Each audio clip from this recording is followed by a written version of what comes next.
Now to bake some of the best pizza topping casserole out there. Now you could add meat, but for a base layer, so nothing sticks to anything, just add 1 whole can to this family-sized, extra large baking pan. You just want a layer so that nothing sticks. This is Hunt's sauce. Is 24-ounce can. That's it. Okay, next, just pull out your herbs and spices. This is your basic oregano, basil, onion. I go find the garlic powder. Okay, your sauce has been flattened out. Just put a gentle covering. You don't want too much, but enough to where you can taste it. But something like that. No more than that, if you can push it. That was the oregano. I always like mine heavier on the oregano, a little bit less with the basil. This should tell you how much covering it should need. That was like half with the basil. And then onion powder. Oh, come on. Is it clumped up?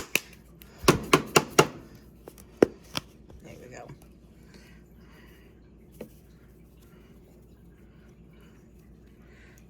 No more than that, because when you scoop it up and whatnot, when you serve it, it'll mix in. And then last but not least, let's see if this thing will, here we go.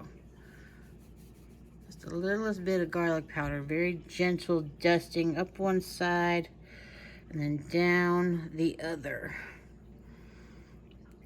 That's all that we'll need. Then we put on the cheese. Okay, I found some Parmesan cheese, just like a sprinkling of it left in a can, so I just threw it on. You do not have to do that. Normally, I get this cut half as thick as this, but that's what came when you just say you want some from the deli, and that's what Walmart gives you. So, warning, go to the deli yourself and tell them how thin you want it. Then you just lay these on top, and if you're lucky with how long it's going to have to cook, they might get a little bit crispy. Like a potato chip crispy. It is glorious.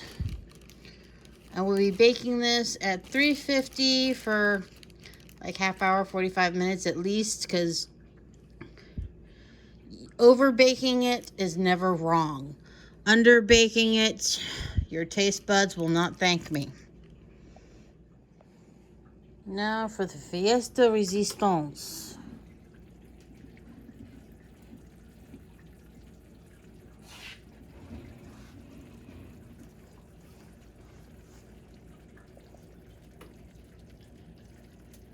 That is baked pizza topping casserole. Now to get a closer look at this. Look at all that. A little bit crispy, cheesy, oily, gloriousness. I should probably turn that timer off. Okay. You can use this as a dip if you use smaller pieces of pepperoni. Or make some garlic toast or Texas toast and dip it in. But instead, we're just going to take a fork to it because I'm not supposed to eat carbs. Allegedly. Look at that. Steamy gloriousness. A little bit cooked on the edges. This is how cheese is meant to be eaten, in case anyone doesn't know. Most perfect mozzarella in the history of the world is right there. So like I said, it's either straight, eat it straight from the casserole, it's a dip, it's whatever you need it to be, but this is keto pizza. It's well, not quite carnivore, but it's the healthiest version with no wheat. It won't bloat your gut. It won't have all those negative side effects, but still tastes good. So, bon appetit.